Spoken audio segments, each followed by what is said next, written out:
Please can you remind me, if you'll be so kind, staring out into space, asking God to hear my case, trying to think of all things past.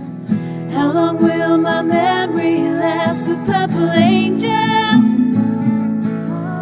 purple angel, purple angel, you're next to me. Hi everyone, welcome to Alzheimer Speaks Radio. Today we are going to have a fun and lively conversation about yoga laughter.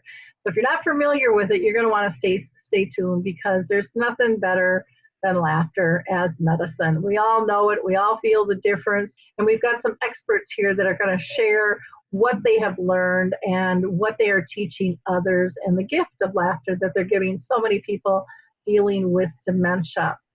Now, before I introduce them, I just want to again welcome you to Alzheimer Speaks Radio. If you haven't been with us before, you know, our motto is we're true talk radio, and we're not about sound bites, we're about sound information. And we just think it's vitally important for people to get resources, tools, and products that they deserve to be able to make the best decisions if they're a family member, if they're living with dementia, if they're a professional researcher. It doesn't make any difference. We all have impact in this area, and we all need to get connected so that we can make the best possible decisions. Our listeners are so loyal, and again, I thank each and every one of you, because your likes, your clicks, and your shares are making a huge difference. You have expanded our platform and our footprint all around the world.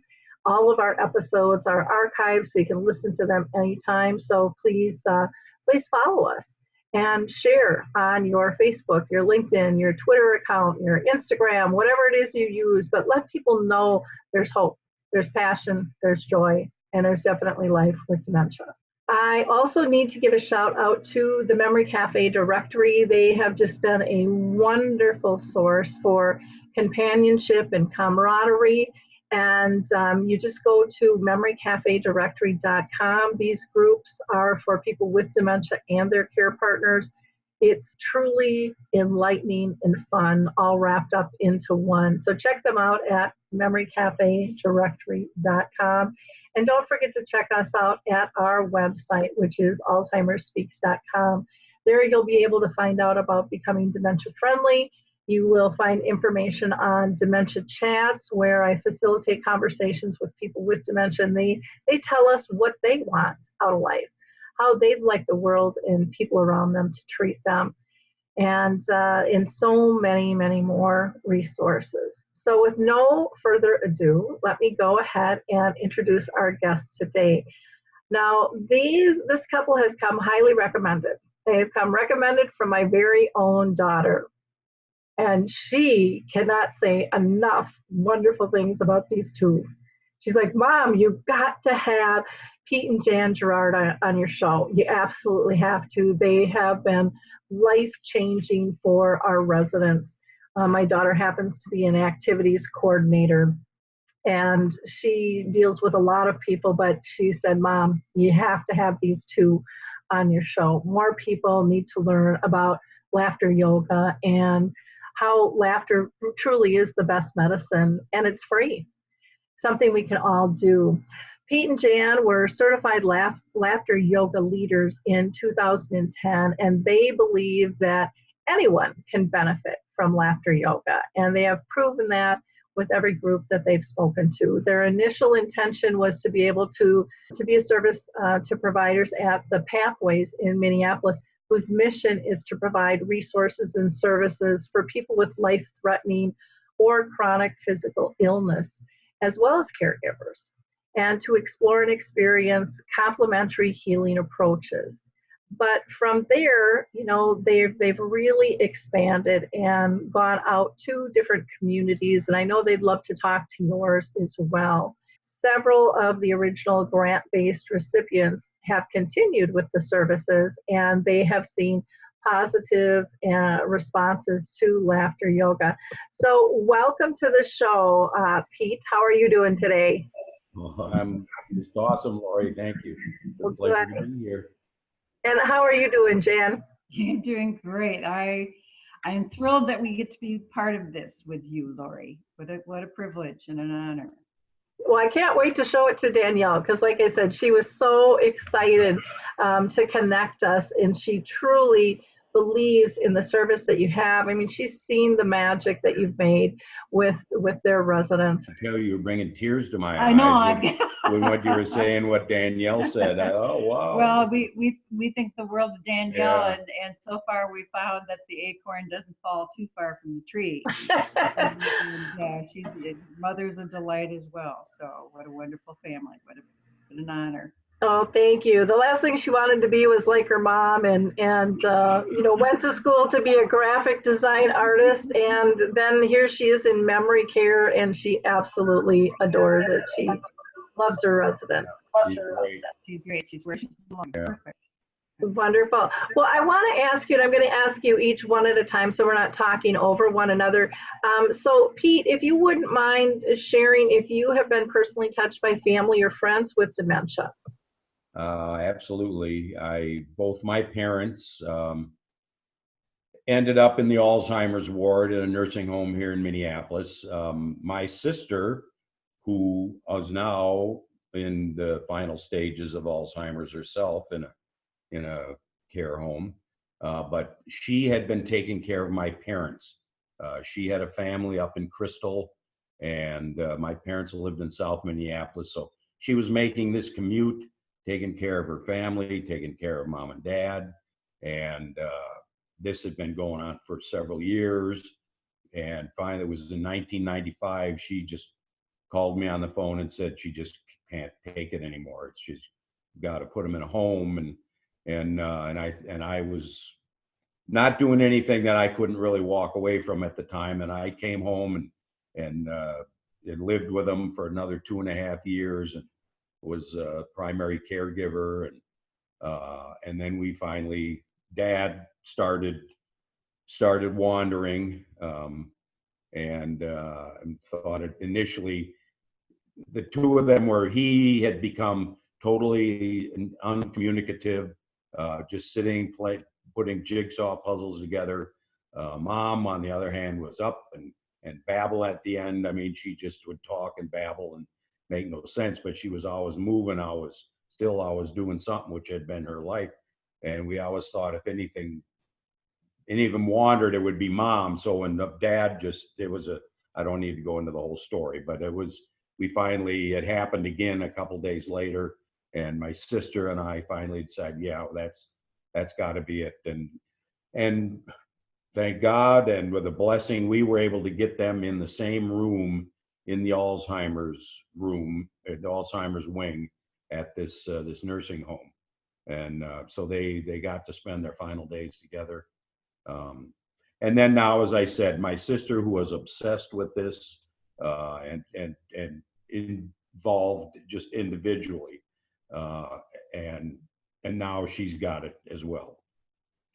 And I'm a big believer in the saying, you get what you think about, whether you want it or not.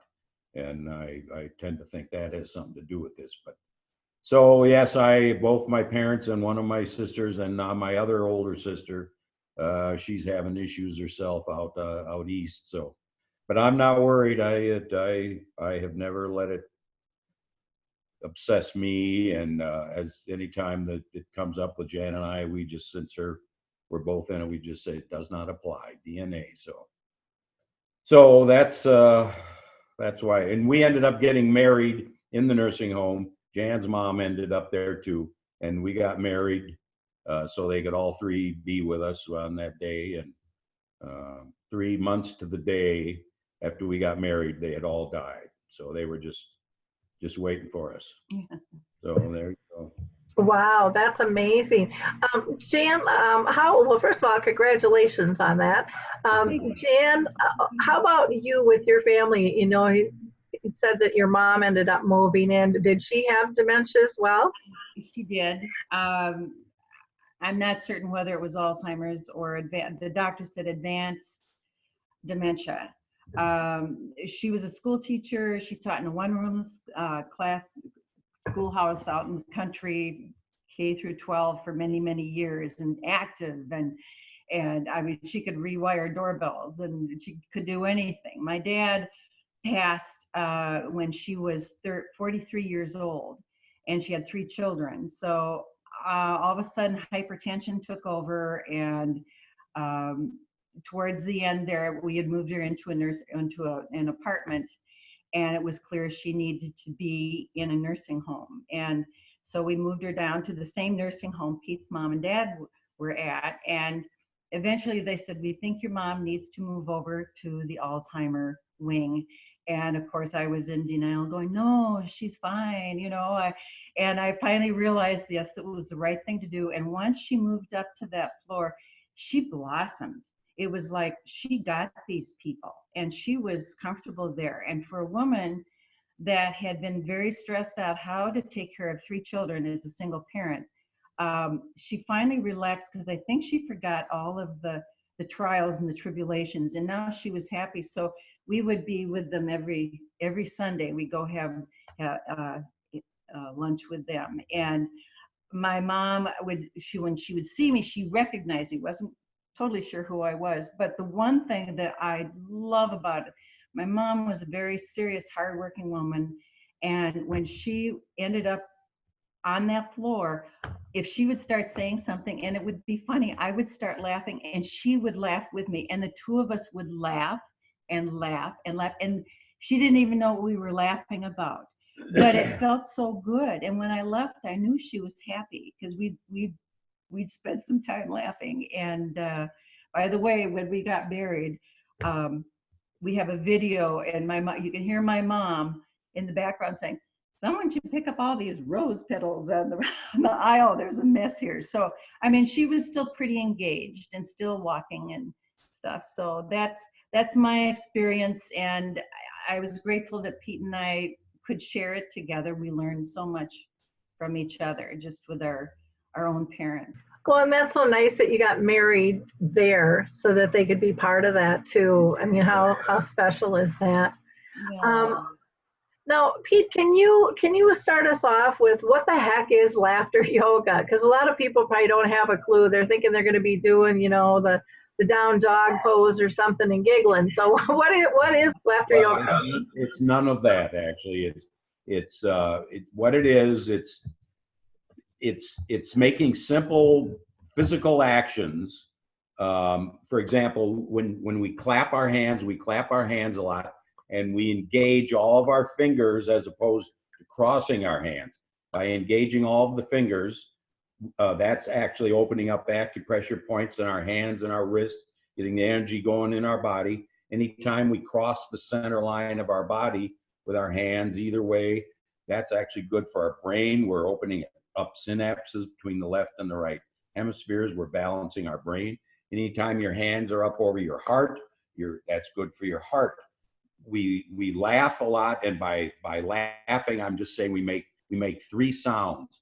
Our hee, we just go hee. That's coming from your throat energy up here. Ha ha ha ha ha comes from your heart, and ho ho ho ho ho ho ho comes from your solar plexus. So it's a combination of just making these 3 sounds and doing these things with your hands. And if that's typically if we're seated, which we do most of the time in the homes, but when people are more active and they're up and about and we're moving around, and a big part of laughter yoga, one of the benefits that I'll get into, but one of the big ones is making eye contact with people, this connection, eye to eye connection, and that we do a lot of that. But so what Dr. Kataria realized and what he determined is that all of these simple mechanical things that we do in the hee ha ho ho, that simulates laughter. That's fake laughter. That's faking it. And our body doesn't know the difference between genuine laughter and fake laughter. And what happens either way is all these wonderful things. Our immune system is strengthened, blood is oxygenated, the blood pressure is reduced. All these wonderful healing hormones, and healing and feel good, dopamine, serotonin, endorphins, these are all elevated. The stress hormones, cortisol and adrenaline, are suppressed. So combining that with these actions and helping the heart, and I mean, it's that simple. Dr. Kataria, when he's a medical doctor in Mumbai, India. Here's a picture of his book right here, Laugh for No Reason. And he and his wife, he's doing research on laughter. He wanted to start a laughter club. So he and his wife and 3 guys go into a park in Mumbai, India, thinking they had to tell a joke or had to tell jokes in order to laugh. And so it didn't take long. The jokes got unfunny and the whole thing fell apart. But he continued his laughter, and that's when he determined that the laughter doesn't know the difference between genuine and fake. He created these guidelines, went back into the park with the same 5 people.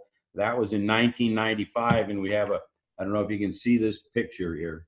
This is 5 years later, in 10,000 people in Copenhagen, Denmark, getting together to laugh, just doing what those same 5 people in the park were doing, what we do in the nursing homes all the time, and what there's now up to 16,000 laughter clubs all around the world. And his intention for laughter yoga was world peace through laughter. So we're just, it's so simple. It's anybody can do it. One of the nice things about laughter yoga too is it makes you really present. You're not thinking about the past or worrying about the future, and it keeps people very, very present. Dr. Kataria says when we are children, we laugh between 250 and 300 times a day. And by the time we're adults, we're lucky if we laugh 10 to 12 times. And a lot of our Alzheimer's recipients have not laughed for a long time. And when they do laugh and they remember, and I always like to say, we like to help them remember what it felt like to laugh. And we fake it till we make it, and we keep going. And a lot of times we get people rolling their eyes and, wondering what the heck are these crazy people doing. People and sworn at us. And at one point we were the only 2 people laughing in the whole room, but that's okay, because even just hearing laughter is powerful. We've had receptionists when we walk out of the room where we're doing the exercise, and they'll many times they say, I feel so much better after hearing everybody laugh in there. So it's contagious. It affects everybody, and it's good for us too. I mean, we realize that it's not just for their benefit, but very selfishly, it's good for our health and well-being. And we've loved the experience that we've had with all of our Alzheimer's friends, and they're dear people, and we're grateful for them in our lives. Well, one of the things that I really liked what you said was that it keeps us present. We're not worried about the past, we're not worried about the future, and that's really true. And it's something I never thought of, but I mean, there's nothing better than a good hard belly laugh. And I mean, sometimes you can be out to dinner and somebody next to you says or does something funny, or their laugh, and you have no idea, but you can't stop. Yes, exactly. That's the best. We're having that experience with Pete's sister, because we always go there for special occasions. The whole family is there, and she's there. She's aware of what's going on. But as soon as we start laughing at something everybody thought was funny, a big smile gets on her face, and there's some response there. She knows laughter, and she has laughed with us. Yeah. So it's a real connection on a soul level that is so fun and so positive. Yeah. It truly is. And I loved when you said Dr. Katari's, goal is really world peace, through this and just comfort. And oh my gosh, do we need that now or what? And I think we get so fast paced in life, we forget to slow down and we forget to be present. We forget about the small, simple joys that don't cost anything, don't take much time, but just really, truly impact us on such a huge level. But when we're going so fast, we don't take that time to revel in it. One of the things that I loved in having you guys out to the Memory Cafe, I was able to actually see these 2 in action and the profound difference that they made in people. And like you said, some people at first are like, I don't know. I'm not going to laugh, just a laugh type thing. Oh, yeah, make me laugh. And yet they all engaged. I mean, there wasn't anybody who didn't end up engaging and who didn't say that really felt good. And care partners saying things like, was so nice to see him smile and to hear his laugh. Yeah. You know, and that pure joy. And you know, as the disease progresses, hopefully you're lucky enough to recognize those moments, you know, and to be able to capture them. Let's show people some samples, because you know, yours isn't just hee ha ha ho ho, you know, sitting there and doing that. You're having people physically make some movements and do some engaging, or maybe we should actually start with, how do you engage the group before you even start? Because that was real powerful too, how you introduced yourself to everybody. So Jan, can you tell people how you do that? Well, we usually start just by people introducing themselves. We like to, you know, it depends on the group. Start with some deep breathing, because the breath is the yoga part, is the breath. And it's really connecting our body to our mind. And because it is so much body and not mind, we're letting our body decide how we want to feel. So we breathe, and then we just go around the circle, and each person just says their name. Sometimes they don't know it, and that's okay. You know, we say it for them because we've gotten to know them. Depends on the size of the group. And then we usually start with just clapping, because you can't, it's hard to get the ha ha ha ha ha going when you've never done it before. So we're just saying the words ho ho ha ha ha while we clap. And that kind of is like priming the pump, so they're more comfortable later on when we turn the key in our throat for hee hee and get the hee hee engine going, because that is when people start laughing and smiling. So I guess, should we start just showing the ho ho ha ha Okay, ha? we'll What start we do? the engine. Start. Oh no, just the ho ho ha Okay, ha ha. all right. We're crossing the center line of our body. That's good for our brain. Hands are over our Hands heart. over heart. So we're just going Ho ho ha ha ha. Ho ho ha ha ha. Ho ho ha ha ha. Ho ho ha ha ha. And that, I mean, that really gets the energy going. It really feels it in their hands and their arms. So they're doing something more than they. We're doing it more than 4 times. Yes. So I mean, do it for 30 seconds. And then sometimes we will 40 seconds. We'll cross our hands and then touch our shoulders. We'll go Ho ho ha ha ha. Ho ho ha ha ha. Ho ho ha ha ha. Ho ho ha ha ha. So that's not so funny, but it's getting the sounds out. And if you even get people, we'll see them just moving their lips. They may not be clapping, they may be just moving the lips, and sometimes they're even tapping their toes. So we know they're engaged. And we notice every little subtle movement that goes on in the room, and go, oh, that one got it. That one got it. And it's just, it's He's like moving something. Yeah, it's like watching a tree light up. And so, you know, that's a good way to start. And then we start our laughter engines. Yeah. I'm going to just jump in for a second, because one of the things that I noticed when you were doing that with our group is maybe people couldn't do all the motions, but because of the repetitiveness, they would get the ooh, you know, or, you know, they would jump in on those moments because you had that solid rhythm that was going. And so, and that was real important. And then you would just see their eyes kind of, you know, they were just glistening in, you know, this smile would come, and it could be small to really big.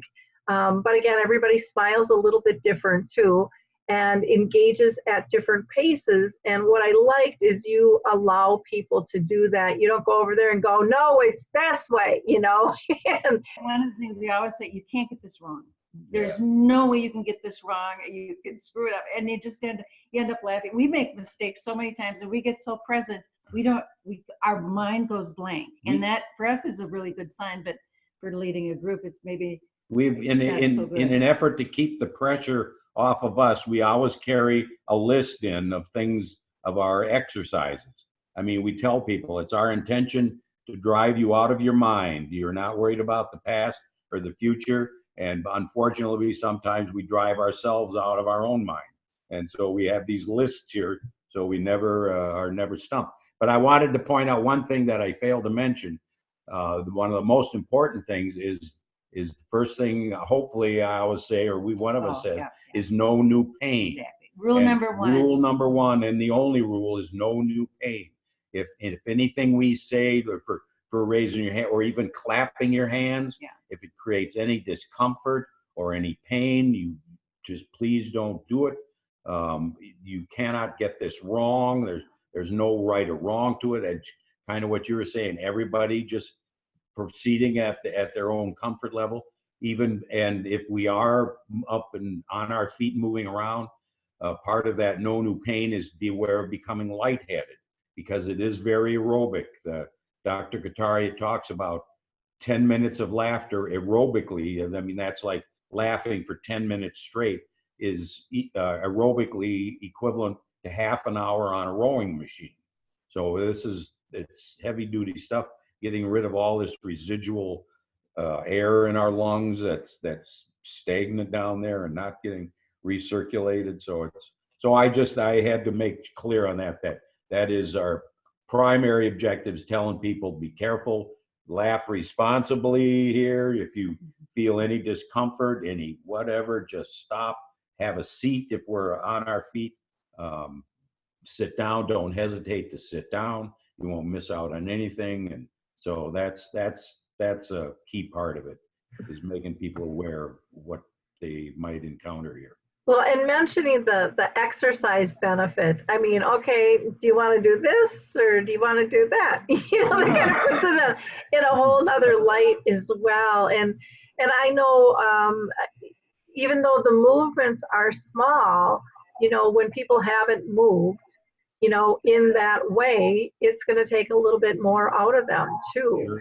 And so do you ever suggest that they need water? Yeah, we're very aware of the people in a group, and where they're at physically, and actually had someone this morning ask for water because it's hot in Minnesota this time of year. So yeah, I mean, people do bring water to laughter yoga. Even the ones that are seated. Our Alzheimer's friends typically don't have water with them, but the ones that are ambulatory do.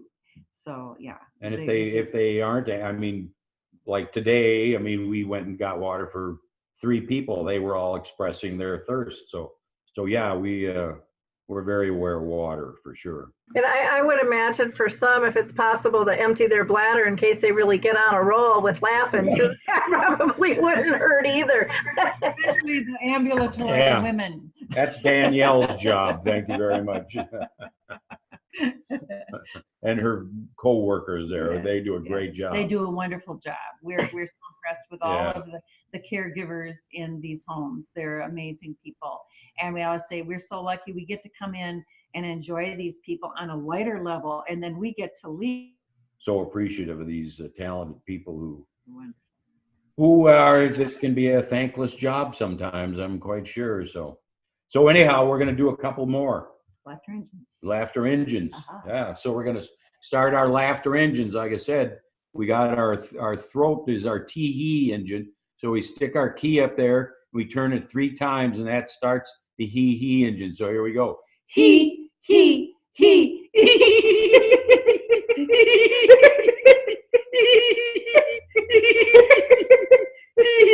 Oh, that one died. So now we change hands. We get on to our hearts, start our hearts with ha. Here we go. Ha, ha, ha.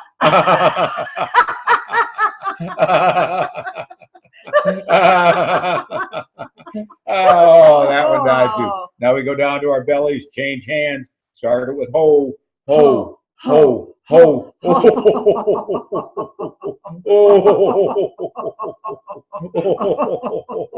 And then we go, very good, very good. Whee! Very good, very good. Whee! And everybody loves that part of it, because it's just fun to say whee, and if nothing else, that makes them smile, throw their hands up in the air. So the next one, we call it an English tea party, And what we have is a little saucer. So they've got their saucer, that's their palm up. And on the saucer, there's a teeny tiny little teacup. And we pick it up and we keep our pinkies up because we're very proper and we are in England. So we drink tea with each other and we look at each other and drink tea. We go,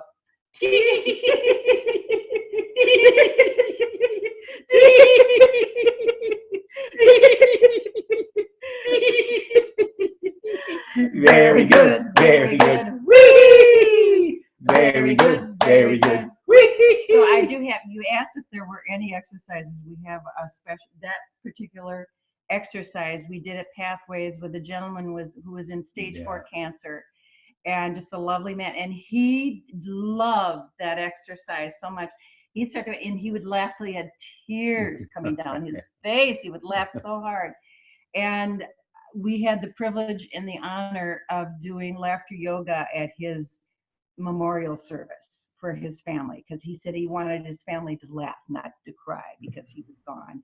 Oh, how beautiful. It was beautiful. It was beautiful. And so, you know, that we and he'd come in some mornings and he'd get there, and then he was too weak to even get out of the car. So his wife would come in, but he'd stay in the car.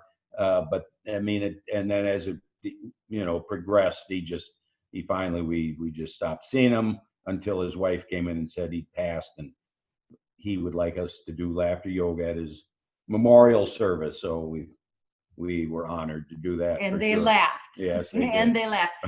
So now we have another one. Yeah. This is called the laughter cow. Milking the laughter cow. These are the cow's udders. And what we do is we start with our pinky. So we're crossing the center line of our body. It's good for our brain. We're squeezing every finger till we get to our thumb. Then we dump the milk in the bucket and laugh. So we start and go, A, A, A, A. And it's okay to squirt your neighbor.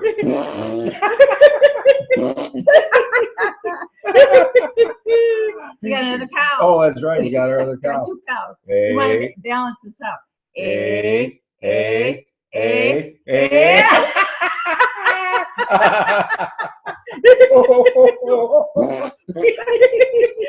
Very good, very good. Whee! Very good, very good. Whee!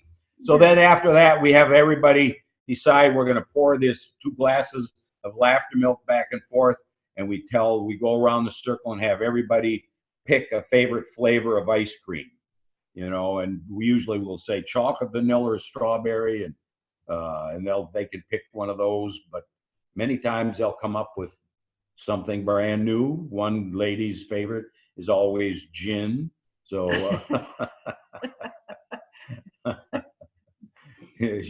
so anyhow, that's a fun thing. Well, are we going to do that? Okay. We're going to milk them. Okay. Favorite ice cream. What's your favorite ice cream flavor? Chocolate. I'm going strawberry. Okay, here we go. A. Drink it down.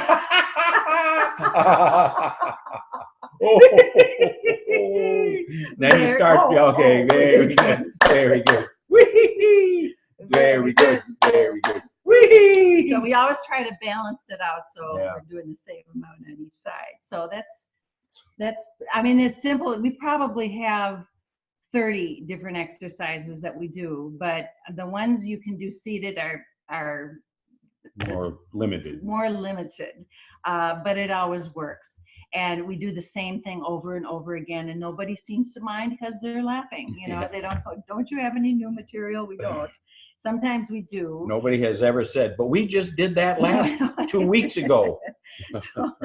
So we love it. And if nothing else, we always have a good time. And we've never, ever said, that was a bad laughter yoga. Every time we walk out, that was so good. It's always good. It never fails, ever.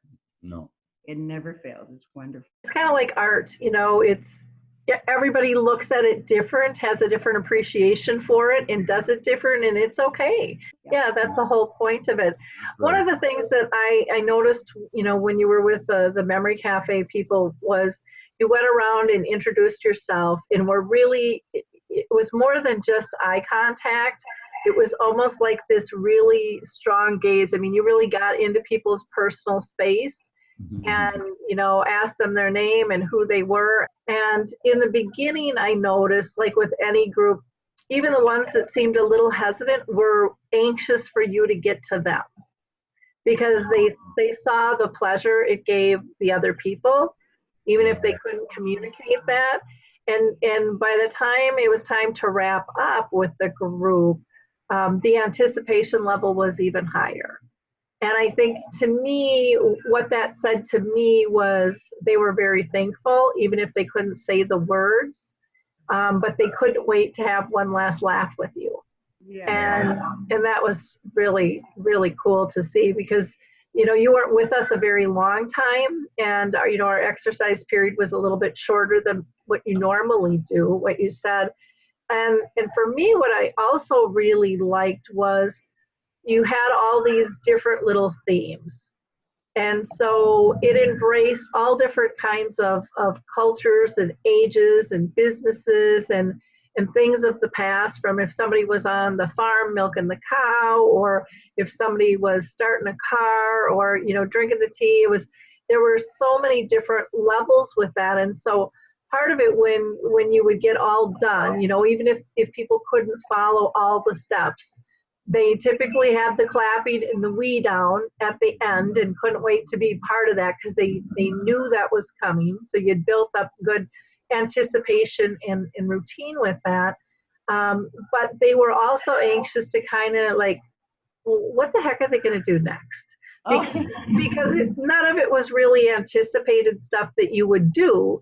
And your laughs are contagious.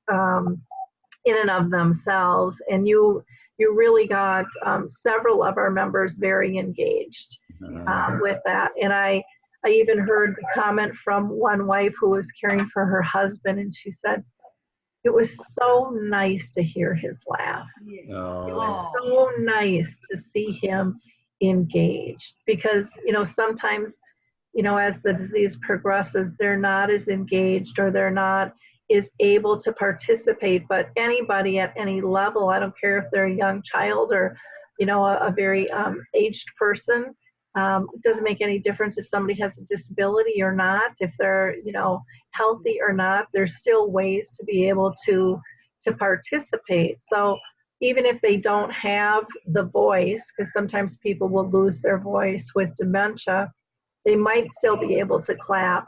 Yep. Or there's almost like a residual, I'll say it's kind of like secondhand smoke, except in a good way, where you have benefits to other people laughing around you. Even if you can't do it yourself, it shifts the dynamics and the feel of the room as a whole. Yeah, it really does. And I mean, we can feel it. We can actually feel when the energy starts dropping in the room as well, and then we know our work is done, because we've reached the maximum. The point of diminishing return. The point of diminishing return. So that's a good time to quit. And we always end up our sessions, especially in the nursing homes, with "You Are My Sunshine." Everybody in the world knows that song, and if they haven't done anything for the whole time, their lips start moving and they're singing the words silently, because they all remember it. And so we sing that through twice, and and we do a lot of singing. We sing "Row, row, row your boat," and then we change it to, the words are now he and ha and ho all the way through, one whole stanza with he, etc. And everybody remembers how to sing. So if they're not laughing, they can sing, and they might like singing. So it's so adaptable to so many different ways, and people come up with crazy laughter yoga exercises for us all the time, and we love that, because it doesn't have to make any sense, and a lot of times it doesn't. We'd have people that think too much about it, and they go, "We can't do it." Go, "Well, you have to get out of your head. This isn't a head thing. Don't think about it. You're totally thinking your body. About it too much. Yeah, it'll make your body feel good. No so thinking. Get your head out of there, and we cannot drive them out of their minds. And that's their journey. I understand, but that would be the one time we had one woman once. It was just her and the two of us, and this woman could not just do these simple things. she was just thinking about it. She was a professional woman, and She was working on her doctorate. So and she just finally said, I can't do this.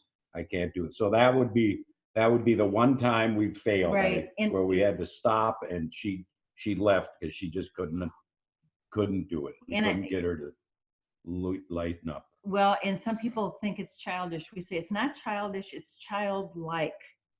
And what you're doing is you're giving that child inside that remembers how to laugh permission to do these silly things and just let it go, and nobody cares. Everyone else is doing it, so you may as well.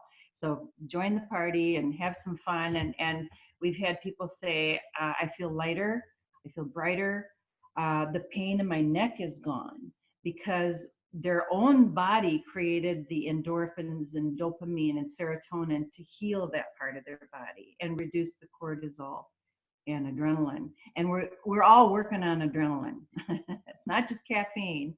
Everything that's going on now is pretty much adrenaline run, and you kind of have to get out of your head with that and really find a way to release the tension. And so it's good for other people, but I love working with the Alzheimer's because I really feel like they have helped me open up a lot, because they're so willing to want to be childlike again. So many of them are, and 99 out of 100 are willing to do it and like it. 1 out of 100 may not be so crazy about it, and you can't make people laugh, but we can make them fake it. So that's what we do. Well, I've always said that I think dementia is here to teach us to be better people. And one of the things with my own mom that I really appreciated was, as the disease progressed, she became the safest place to go because she didn't judge. She wasn't worried about being judged. She was just her authentic self. And, the woman who wasn't able to, I think, really exhibits how so many of us worry in this world what everyone else is going to think. Yep. And it isn't boom, boom, boom. And we've lost our ability to be spontaneous and just have fun. It's like, it's not okay anymore. And it's like, oh my gosh, that's one of the biggest gifts we have in the world. We can't kick that to the curb. Oh. And so I think your work, it's good for not only the residents or those living with dementia, but their care partners, the staff. And it shows another side of each person's humanity, and allows everyone to be equal in being silly and not having to be this force of nature that I think we've all kind of created for ourselves in this hectic path of right or wrong and timeliness. It's just let go and breathe and just be silly. We all take the time sooner or later to kind of blow off steam when the tension has gotten too much, where we might go in our own house and scream and holler just to vent. And it's like, why not laugh and build up the other side and calm some of that tension in a different fashion that's like you said, helping everybody in the room. This isn't a singular person thing. You get that interconnectedness of a group and that interaction, and you can't help but see how others are reacting to it. And why not? I think for people that feel isolated because of their disease, it feels really good to be included in a community of something that they can do. And they enjoy each other. I mean, they'll look at each other and start laughing, and it kind of has a residual effect for the rest of the day. And we know that the attendants that are in the vicinity of our laughing feel better afterwards too. And when we walk in, we go every Tuesday morning. We've been going every Tuesday morning for 5 years to a place in South Minneapolis, and they know us. I mean, they know the orange T-shirts with laughter yoga on it, and some people they'll just start laughing. They see us and they just start laughing. It's magical. It's just a wonderful, wonderful experience. So we're grateful that we we've been able to embrace it in our life and enjoy these people and see that child come out of them and play too is so endearing. Well, and what a fun thing that you two do it as a couple too. I mean, to be able to be on that same path. Jan, I wanted to ask you if other people wanted to get involved and maybe get certified. What do they do? How do they do that? It's easy. If you go to Dr. Katari's website, it's laughteryoga.org, www.laughteryoga.org.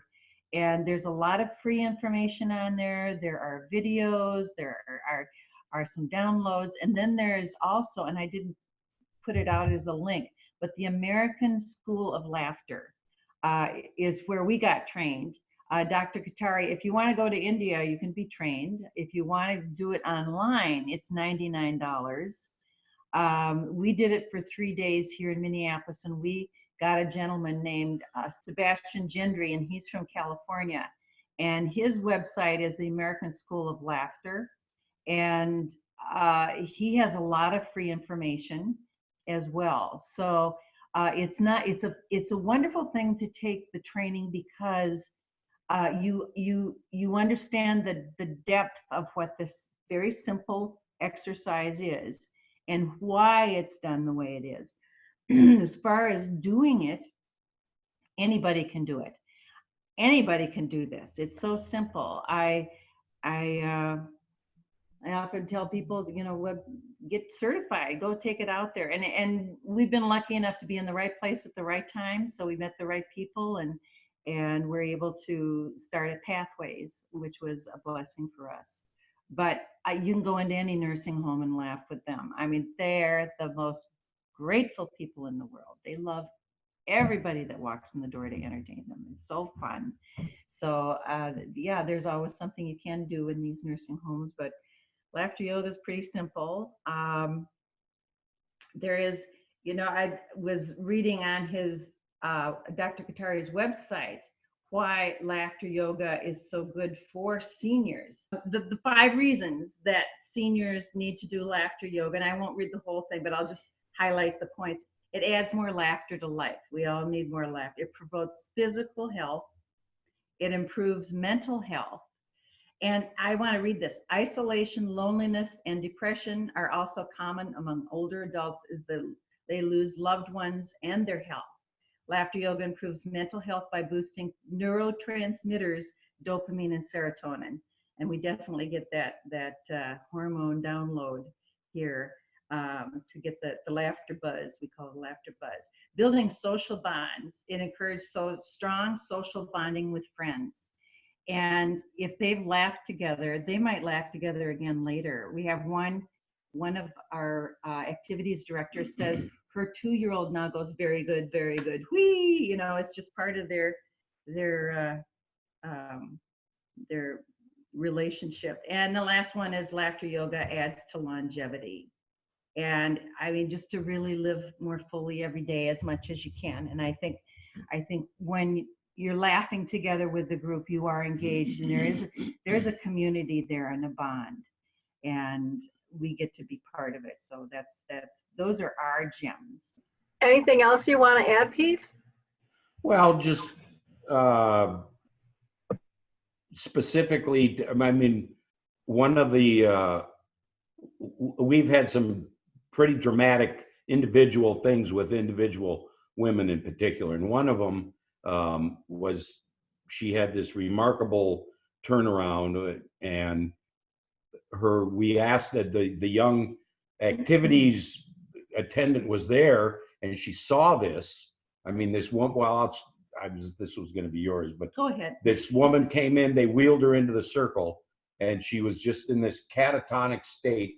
She was holding this empty Dixie cup up to her lips like this, just looking off into space, and they wheeled her in to our circle that was already in progress.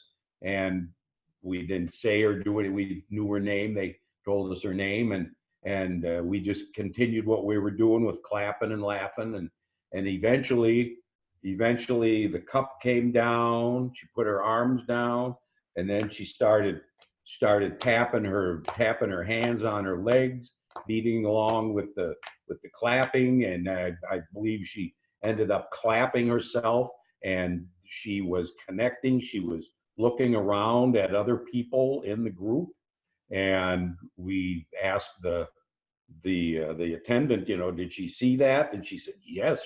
She couldn't believe it, and how this woman had changed. We came back 2 weeks later. They wheeled this woman in. She was a totally different person. Now I can't say, I don't know what had happened between those 2 weeks, but in our experience with her, she went from very bad to very good, and picked up 2 weeks later right at very good, and went beyond that. But the activities young lady had said she had wheeled her back up to her ward and told the nurses about what had happened, and the nurses didn't believe her. They didn't think that laughter would have that power over them, over anybody, And so this is kind of a mindset that's still out there, that a lot of people think this is just nonsense, but it's not. I mean, it really works, and we've seen it. And well, and we've done it with Huntington's disease, which is just a dreadful disease, with young women. And so we were out at the VA, and we had our laughter yoga T-shirts on. And a woman said, "You used to do laughter yoga in Robbinsdale?" And I said, "Yes." And she said, "Oh, I think that's really cute." And I'm saying, it's powerful, it is cute. It's not intended to be cute. And I think a lot of people think it's too simple. How can the nurses out at this hospital, I think, had the same impression, like, that's not possible. How can that be? How can laughter do that to her? So the attitude of a lot of people. yeah, And we also did it at a Mayo Clinic down in Lake City, a Mayo Clinic facility. And they had a process, and the way typically that Mayo would process anything was data before and after. And they had a scale with happy face to sad face. Where do you feel now? And they would just point to the happy face or whatever. And then at the end, they flip it over. Now, where do you feel? And so, and we hope they pointed to the happy face. Most of them did. But they keep track of that, because that was part of their whole intention. On Dr. Kataria's website, you can look up, there is research that has been done. There are articles that have been written about the benefits of laughter yoga. And they also did a test out at Loma Linda University out in California, where they tested the cortisol levels with people before and after, and the cortisol levels went down. So, it's Dr. Kataria has probably done more research than anybody on this. He is the best place to go. But Sebastian Gendry in California is also wonderful. There are a few people in Minneapolis that do trainings. On Dr. Kataria's website, you can look for trainings in your state. And if you can't find it, call Sebastian Gendry in California. He will come. That's what we did.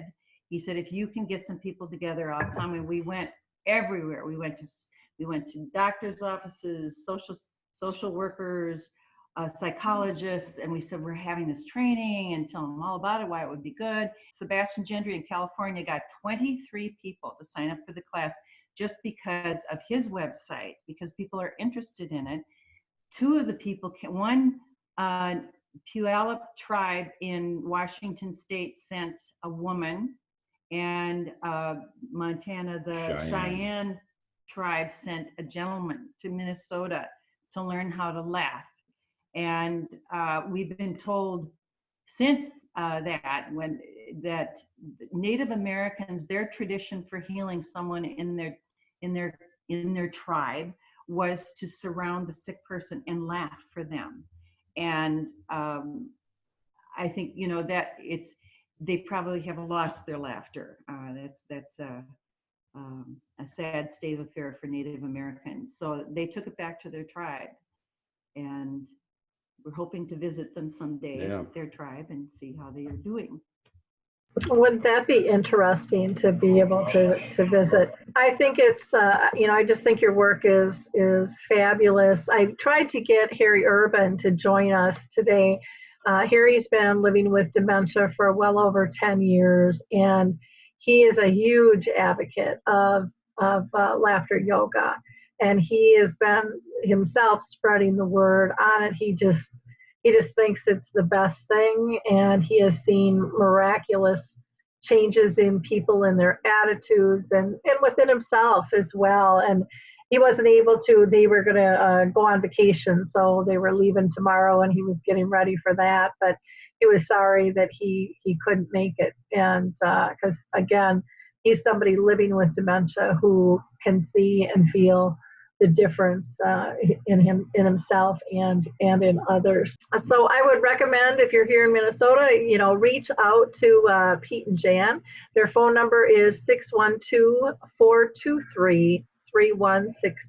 That's 612-423-3167, or you can email them at gerard.janandpete@gmail.com. And again, we've got that right on the link for the radio show page and also for the video page. We also have Dr. Katari's website, laughteryoga.org, and I will also add the American School of Laughter's website as well for people. And Jan and Pete, do you guys do conferences at all? And do any training? Is that of interest to you? Because we might have some event planners out there that are interested in sessions. Well, we don't do the training. We're not. We haven't taken the advanced training to train trainers. We're open. We are laughter missionaries. Okay, sounds great. Well, thank you both for taking the time to be with us today. This was really fun. And like I said, I can't wait to share this episode with my daughter, Danielle. She'll be thrilled to see that you were able to join me and spread the word of your work. So again, thank you so much. For our listeners, please, share this episode if you're listening to the audio or if you're listening to the YouTube. Share away, spread the word, and try this out yourself. I think when you slow your pace down and when you're looking for the effects, you'll find them. We just have to slow down and look for the right things in life. So thank you again. Thank you, Lori. Thank you so much. Pleasure to be here. Okay, bye everyone.